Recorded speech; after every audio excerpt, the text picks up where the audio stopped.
Morning students, I am going to continue your poetry, Keeping Quiet from your Flamingo textbook, second stanza. Last video में हमने देखा कि poet कैसे हमें keep quiet कहने को कह रहे हैं कि टू बी क्वाइट और just to count up to 12। उस 12 का कंपैरिजन डे के 12 आवर्स से हो सकते हैं या 1 ईयर के 12 मंथ से हो सकते हैं। कैसे कह रहे हैं कि हमें बिल्कुल कुछ भी नहीं बोलना है क्योंकि लैंग्वेज सबसे बड़ा बैरियर है ना। अगर हम नहीं बोलेंगे तो शायद हम ह्यूमंस क्या करेंगे, यूनाइट हो जाएंगे, क्योंकि इस धरती पे सिर्फ ये लैंग्वेज इतना ऐसा बैरियर है कि लोगों को अलग कर देता है। और क्या कह रहे थे इस लाइंस में कि हमें अपने आर्म्स को भी स्टॉप कर देना है वर्क करने से। आर्म्स का यहाँ पे क्या मीनिंग था, यहाँ पे वेपन था कि कोई भी सिग्नल, कोई फाइट, कोई आर्ग्यूमेंट हमें नहीं करना, हमें सिर्फ कीप क्वाइट रहना है कुछ सेकेंड्स के लिए। हमें इंट्रोस्पेक्ट करना है, आत्म अवलोकन, आत्म विश्लेषण करना है हमें अपने आप का।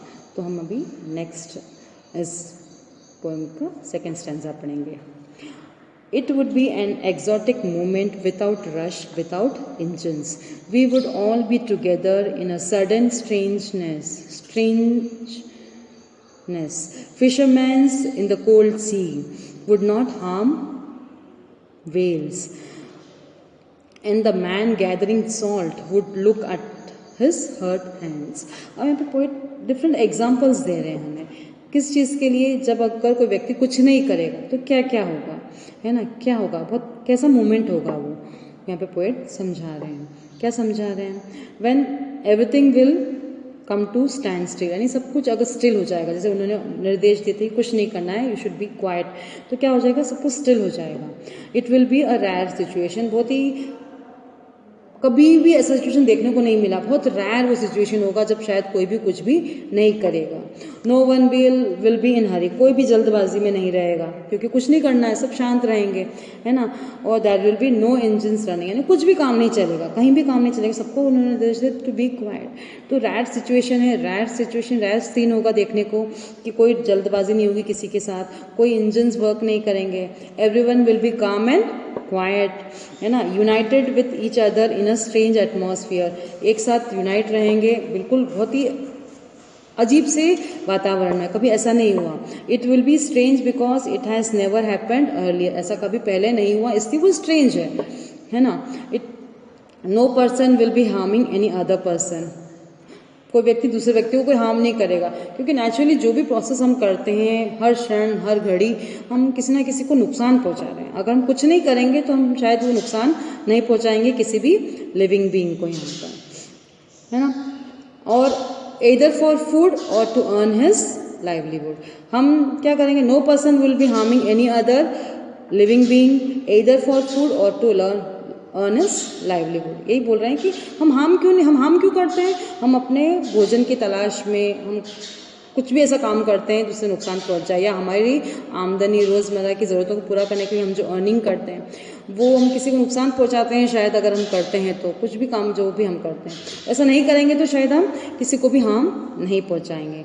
No all the people who work endlessly will get some time to look at their injuries and the damages they are caused in their bodies। हम एक मशीन की तरह बन गए हैं आजकल, हम 24 आवर्स वर्क करते हैं और हम अपनी परवाह बिल्कुल नहीं करते। लाइफ इतनी रश हो गई है, हैवी हो गई है, इतना लोगों के अंदर कंपटीशन हो गया है, इतना लग्जरियस उनकी लाइफ हो गई है कि सब कुछ पाने के लिए वो इतने तत्पर रहते हैं, दिन भर काम करते रहते हैं, अपनी बिल्कुल परवाह नहीं करते। अगर व्यक्ति अगर स्टिल हो जाए, कुछ भी नहीं करे, तो शायद उन्हें अपने आप को भी देखने का समय मिलेगा कि उन्होंने अपने आप को कितनी इंजरीज, कितने हर्ट्स पहुंचाए हैं। यहाँ पे उन्होंने बताया इन लाइन्स में कि जो सॉल्ट कलेक्टर्स व्यक्ति हैं वो क्या करेंगे, उनके हाथों में जो कट्स लगे हैं वो भी इग्नोर कर देते हैं जब वो इकट्ठा करते हैं नमक, उनको ध्यान नहीं रहता। मगर जब वो कुछ नहीं करेंगे तो शायद अपनी इंजरीज पे वो भी ध्यान देंगे। जो मछलियाँ पकड़ते हैं वो वेल्स को जो नुकसान पहुंचाते हैं वो भी नहीं पहुंचाएंगे। यहाँ पे पोएट बहुत अच्छे से हमें एक्सप्लेन करेंगे, जब हम स्टिल रहेंगे तो क्या क्या फ़ायदा हमें होगा। क्या पोएट कह रहे हैं यहाँ पर कि हम किसी को भी डैमेज नहीं पहुँचाएंगे, अपने इंजरीज को भी हम ध्यान देंगे और हमारी बॉडीज़ को जो भी हम हर्ट करें उस पर हमारा ध्यान जाएगा। Poet says that it would be a rare situation when there will be no engine working, कोई भी वर्क नहीं होगा, कोई भी मशीन्स नहीं चलेगी। Here he wants to say to stay that if everyone comes to stand still, it will be a very different moment. बहुत ही different moment होगा अगर सब stand still हो जाएंगे, कुछ भी नहीं करेंगे तो. It will be a very different moment if all the engines like the vehicles and machines stop. Then there will be a sudden strange situation. What the strange situation? As the world will experience a sudden calmness. सब machines बंद हो जाएगी तो world में क्या हो जाएगा? काम हो जाएगा, शांति हो जाएगी. People will not be in rush to achieve material things one after another. हम इतनी जल्दबाजी में क्यों हैं आजकल? हमें कुछ ना कुछ चाहिए. हमें ये मिल गया तो हमें और कुछ चाहिए. हम पहले कामना करते हैं कि हमें, मान लीजिए कि हमारी लाइफ में हमको लग्जरीज चाहिए. हम सोचते हैं कि चलो मोटरसाइकिल होगी तो enough. Then we will try to attempt for car. If you have a car we will try to attempt for more luxurious cars, और we will want some more things in life, है ना. कुछ भी चीज़ हमें मिल रही है तो हमें उससे संतुष्ट नहीं, हमें और कुछ चाहिए आगे. मतलब एक से के बाद दूसरी हमारी इच्छाएं बढ़ती जाती हैं. अगर हरी में नहीं रहेंगे, स्टैंड स्टिल हो जाएंगे तो क्या होगा? हमारे मटेरियल जो नीड्स है, हमारी जो भौतिक चीज़ों की जो लालसा है वो रुक जाएगी. हम दिन भर चाहते हैं एक नहीं दूसरी चीज़, दूसरी तीसरी, हमारी लालसा दिन प्रतिदिन बढ़ती जाती है. वो उसको थोड़ा सा विराम मिलेगा यहाँ पर. और फर्दर यहाँ पे क्या कह रहे हैं पोएट? वो कह रहे हैं fisherman will also stop and not harm whales in the sea. हमारा भी नुकसान है, प्रकृति का भी नुकसान कर रहे हैं. मछुआरे जो हैं समुद्र में जाते हैं मछलियाँ पकड़ने, बहुत बड़ी वेल मछलियों को वगैरह को सबको वो नुकसान पहुँचाते हैं, है ना. अगर स्टैंड स्टिल होगा तो वो भी शायद वेल्स को भी नुकसान नहीं पहुँचाएंगे. This means the poet is urging everyone not to harm the animals also. यहाँ पे पोएट ये भी कह रहे हैं कि हम इंसान को तो नुकसान पहुँचा ही रहा है, मगर जानवरों को भी नुकसान पहुँचाने से शायद वो बच जाएगा. Here he gives the examples of the whales which are being hunted for the purpose of food or trade. Example animal का यहाँ पे वेल दिया उन्होंने. इंसान अपने भोजन के लिए या बिजनेस के लिए उन्हें पकड़ते हैं तो उन्हें भी शायद वो नुकसान नहीं पहुँचाएंगे. यहाँ पे यही कन्वे कर रहे हैं मैसेज कि ह्यूमन बींग्स का नुकसान तो पहुँचा ही रहे हैं, साथ में एनिमल्स का भी पहुँचा रहे हैं, तो उनका भी नुकसान थोड़ा, हम उनको नुकसान पहुँचाने से भी हम बच जाएंगे अगर हम स्टिल रहे तो, हम कुछ नहीं करें तो कुछ समय के लिए. For this he gives the example of a man. अब क्यों बोल रहे हैं स्टॉप करने के लिए? He also wants people to calm down so that they can stop and see what they are achieved और लॉस्ट. वो क्यों कह रहे हैं कि रुक जाएं, जो हम कर रहे हैं उस काम से हम रुकें थोड़ी देर के लिए. अगर ऐसा रुकेंगे, अगर हम देखेंगे तो हम क्या देखेंगे उस समय? हम देखेंगे कि हमने क्या पाया और क्या खोया. हम सोचते ही नहीं, हम काम करते जाते हैं. हम उसका एनालिसिस ही नहीं करते कि हम जो कर रहे हैं उससे क्या हमें फ़ायदा हो रहा है, या हम कुछ को नुकसान पहुंचा रहे हैं, या कुछ हम खो रहे हैं, ये हम नहीं देखते. अगर हम स्टैंड स्टिल रहेंगे, कुछ नहीं करेंगे, कुछ देर के लिए अगर अपना अवलोकन करेंगे, विश्लेषण करेंगे, तो हम समझ पाएंगे कि हमने अचीव कितना किया और लॉस्ट कितना किया है. तो यहाँ पे पोएट हमें ये समझा रहे हैं. For this he gives the example of a man who gathers salt. इसलिए उन्होंने एग्जाम्पल यहाँ पे क्या दिया? एक व्यक्ति का जो नमक इकट्ठा करता है, सॉल्ट इकट्ठा करता है. Whose hands are hurt. वो नमक इकट्ठा करने में उसके हाथों में भी बहुत सारी इंजुरीज हो जाती है. Here he wants everyone to stop for a while in order to see and feel the achievements and how much they have lost for the sake of attending such materialistic things. यहाँ पे poet क्या कह रहे हैं? इसीलिए वो कह रहे हैं कि जो वो काम कर रहे हैं उसे वो स्टॉप करें कुछ समय के लिए, कुछ सेकंड्स के लिए, ताकि वो देख सके कि वो क्या देख सके कि क्या उसने अचीव किया और क्या उसने कितना अचीव किया, कितना ज़्यादा उसने कुछ खोया है, किससे के लिए? अपने भौतिक संसाधनों की प्राप्ति के लिए. हम जो हड़बड़ी में रहते हैं, दिन भर इतने हरी में रहते हैं, हम अपने लिए कुछ समय ही नहीं निकाल पाते, देख ही नहीं पाते कि हमने क्या प्राप्त किया है और क्या हमने खो दिया है. तो वो कह रहे हैं कि अगर हम ऐसा करेंगे, कुछ समय के लिए स्टिल रहेंगे, सिर्फ 12 तक काउंटिंग करेंगे, इतना समय सिर्फ अगर अपने लिए अगर अपन देंगे तो हम अपने आप का इंट्रोस्पेक्ट कर सकेंगे, आत्मविश्लेषण कर सकेंगे कि हमने क्या पाया और क्या खो दिया. यहाँ पे एग्जाम्पल्स दिए हैं. वेल्स का एग्जाम्पल दिया, एनिमल को हर्ट ना करें. इंसान जो अपने आप को नुकसान पहुंचा रहा है उसके लिए उन्होंने एग्जाम्पल दिया एक सॉल्ट कलेक्टर का. एक व्यक्ति जो नमक इकट्ठा करता है वो भी अपने हाथों की इंजरीज पे ध्यान नहीं देता. ऐसे एग्जाम्पल्स देके पोएट हमें यही कह रहे हैं कि to be quiet, to count up to 12 and to just to introspect for few seconds is what we have achieved or what we have lost.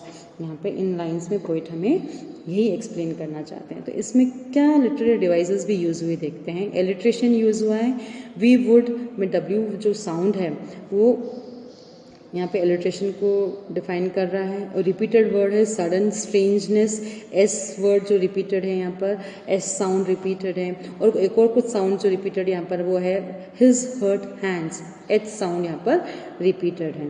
तो एलिट्रेशंस यहाँ पर कितने सारे वर्ड्स रिपीटेड है, डब्ल्यू साउंड रिपीटेड है, एस साउंड रिपीटेड है, H sound repeated है।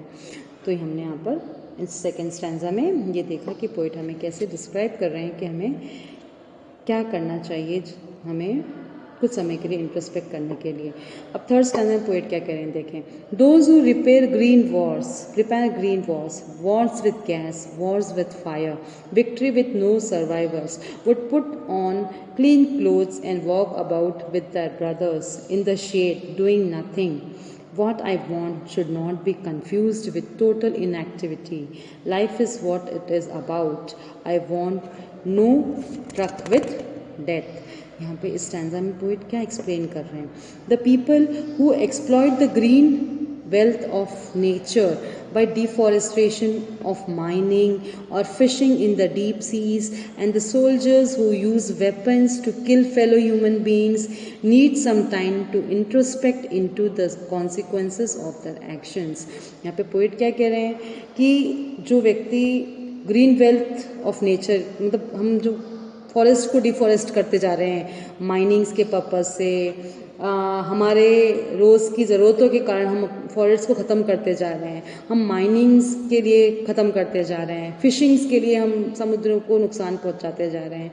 ये सब चीज़ें, ये जो सैनिक हैं वो वेपन्स का यूज़ कर रहे हैं, है ना, वेपन्स यूज़ कर रहे हैं, वो सोच रहे हैं कि हम रक्षा करें, सुरक्षा करें, इसलिए हम अपने ही इंसान को मार रहे हैं उस वेपन्स को बनाकर, है ना। ये सब कॉन्सिक्वेंसेस का देखने का हमारे पास टाइम नहीं है, तो ये हमें देखना पड़ेगा, हमें इंट्रोस्पेक्ट करना पड़ेगा कि हमारे कार्य से हम क्या क्या नुकसान पहुंचा रहे हैं, उसके क्या परिणाम हो रहे हैं। ये पोइट हमें देखने के लिए कह रहे हैं। They are merely doing their jobs और फॉलोइंग ऑर्डर्स। वो उनको लग रहा है कि वो अपना काम कर रहे हैं, कर्तव्य कर रहे हैं या ऑर्डर्स फॉलो कर रहे हैं, मगर वो कभी भी उसके कॉन्सिक्वेंसेस के बारे में नहीं सोचते।